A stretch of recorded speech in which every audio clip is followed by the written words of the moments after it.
sometimes composure just isn't possible. Welcome to Watch Mojo, and today, we're counting down our picks for the top 10 angry outbursts on live TV. For this list, we'll be looking at various impassioned and frustrated outbursts from media personalities that were aired on live television. Southwest breeze 10 to 15.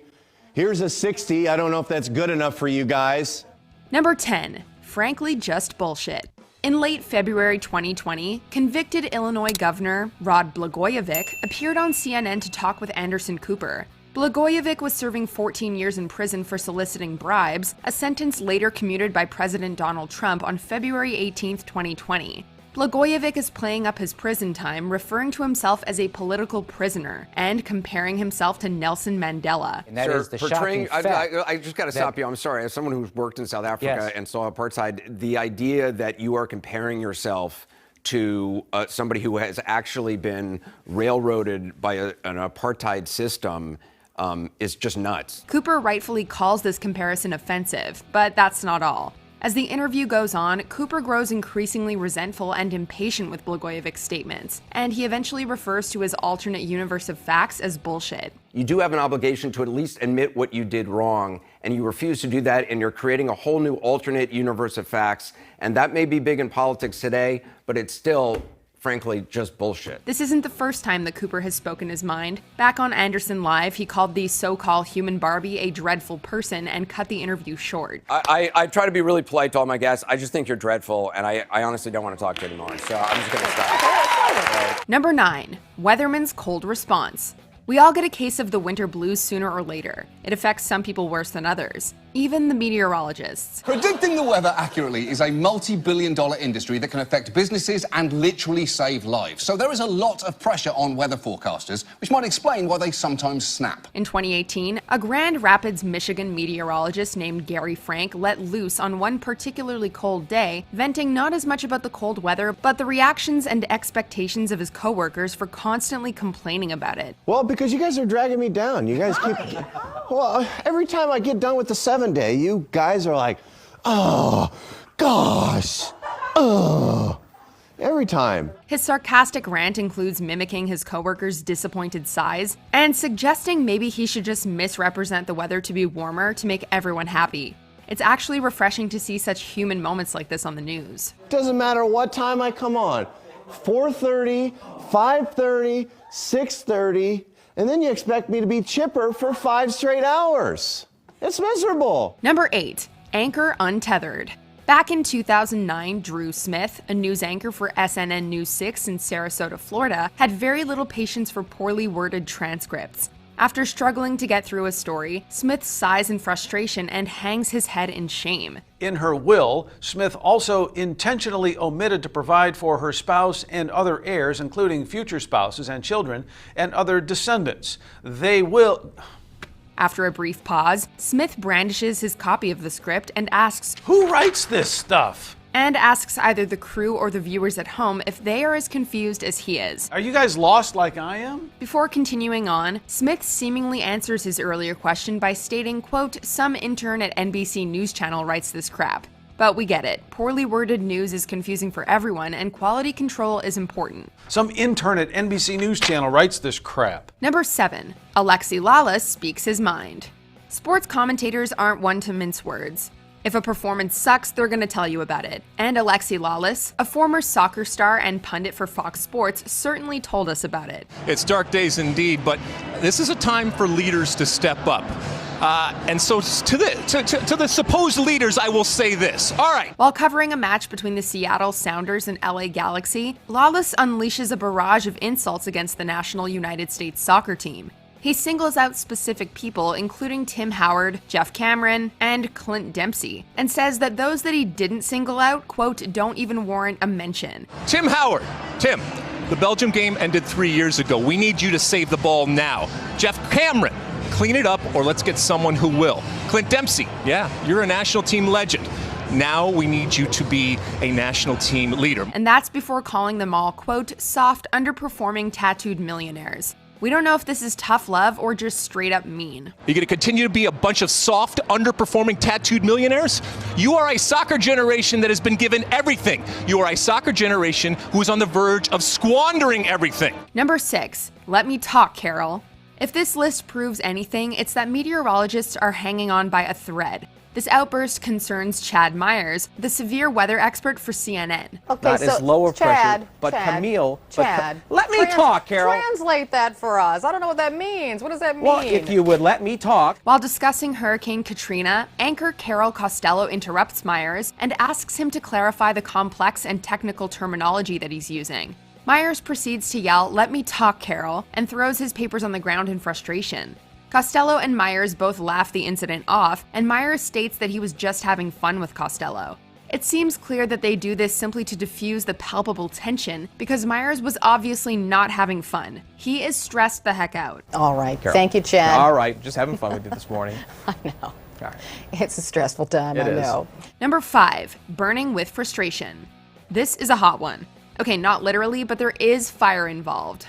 Mika Brzezinski is the co-host of MSNBC's Morning Joe, a weekday morning political talk show. Back in 2007, Brzezinski grew frustrated with the constant coverage of Paris Hilton. Hold on a second. I'm going to make a point. Lord. We're not covering this, all right? Yeah, exactly. I'm Easy, done easy. with the Paris Hilton story.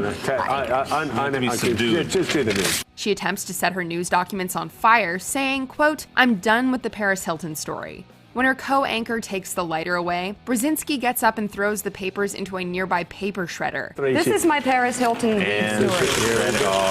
What a statement. That is a statement about the state of journalism in our country. You have changed the world, Mika Brzezinski. Now can you give us... At least my world. When reflecting on the moment for a 10-year anniversary special, co-anchor Willie Geist called it, quote, "a symbolic moment for the show," in that Brzezinski was refusing to air and discuss such trivial matters of celebrity. This is the way things have sort of been done. These are the things you've seen talked about in the morning. Yeah. They're literally going into a shredder and we're starting something new. Yeah, and I'll tell you, Mika got called to the front office and they were going to yell at her. No, I did get yelled at. Number 4, Ben Affleck gets worked up. Back in October 2014, Ben Affleck appeared on the talk show Real Time with Bill Maher alongside author and podcast host Sam Harris. And it didn't take long for the fireworks to really get going. The discussion veers towards the subjects of radical Islam and Islamophobia, and battle lines are quickly drawn. You're saying that Islamophobia is not a real thing. That if you're critical of something... Well, it's not a real thing when we do it. Right. Well, no, it really isn't. I'm not denying that certain people are bigoted against Muslims as people. Right. And that's a problem. Big of you. But why are you so hostile about this concept? It's gross. It's racist. Maher claims that Islam is the only religion that acts like the mafia, and Harris says that Islam at this moment is the motherlode of bad ideas. The Oscar winner then goes off on the two men, calling their assertions gross, racist, and ugly things to say. All this while sitting back in his chair in frustration and muttering "Jesus Christ" under his breath. So suffice it to say, he didn't agree with their opinions. You criticize the people who are doing it, not the Philippines. You know what I mean? Well, what if the people as a Filipino kid lives down the street from you would have nothing to do with that? Number 3, walking away from Bill O'Reilly. Please welcome Bill O'Reilly. And here we have another disagreement arising over religion and extremism. Back in 2010, political commentator Bill O'Reilly appeared on The View to promote his book Pinheads and Patriots: Where You Stand in the Age of Obama. The discussion turns towards an Islamic community center called Park 51, then scheduled to be built near Ground Zero. And let me break this to you. 70% of Americans don't want that mosque down there, so don't give me the read. O'Reilly claims without proof that, quote, 70% of Americans don't want that, and that it's inappropriate, quote, because Muslims killed us on 9/11. Muslims killed us on 9/11. Whoopi yells, "Oh my God," shoots back in her seat and swears at O'Reilly before she and Joy Behar storm off the set. This is anything but scripted, just a real impassioned reaction. You're outraged about Muslims killed us on 9/11. Number 2, Jim Ryan versus Dick Oliver. This legendary argument took place on July 19th, 2001. Good Day New York anchorman Jim Ryan is watching a report from Dick Oliver on a landlord-tenant dispute. It's pretty normal, everyday stuff, until it isn't. All right, it's back to you, Jim. Ollie, don't let her go away. That's what. Does she have a response to that? Is she still there? What's that? Did the lady just leave? Yeah. Oh, that's too bad. After Oliver lets his tenant interviewee leave, Ryan chastises him for the quality of his reporting. This results in a bitter and very awkward back and forth on live television, and you can see the tenant cringing and suppressing a laugh in the background. I'll give you lessons on how to become a reporter later I'll on. give you some lessons on how to be an editor because I was your boss once. Yeah, you were and are no longer. How did that happen? This incident would become so infamous that it inspired Bill Hader's Herb Welch character on Saturday Night Live, with Hader portraying an elderly reporter as combative as he is incompetent. Please just ask the question. Who started this thing? Well, a couple of us actually started. Spill the beans. Before we continue, be sure to subscribe to our channel and ring the bell to get notified about our latest videos. You have the option to be notified for occasional videos or all of them. If you're on your phone, make sure you go into your settings and switch on notifications. Number 1. Mike Tyson blows his stack. Back in 1992, Mike Tyson was sentenced to 6 years in prison for the rape of 18-year-old Desiree Washington. This topic was brought up years later in 2014 when Tyson was visiting Toronto's CP24 news channel on a promotional tour after meeting with the city's then mayor Rob Ford. First time probably in the history of Toronto where the mayor is bigger than the whole city. You know, he's the biggest celebrity than everybody in the city. Everybody wants to see the mayor.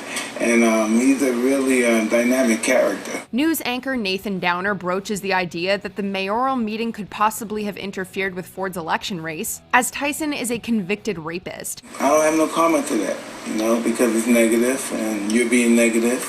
And I met the mayor, and nothing they can do about it. And Tyson is not happy. He initially responds in a seemingly controlled manner before utterly and profanely losing his composure multiple times, eventually calling Downer, "It's more nerve-wracking for me to hear us talking to a rat piece of shit like you." Come on, Mike. Downer reminds Tyson that they were on live TV, but he doesn't seem to care, like, at all. We're gonna wrap up this interview. Thank you for coming in. Do you agree with our picks? Check out this other recent clip from Watch Mojo, and be sure to subscribe and ring the bell to be notified about our latest videos.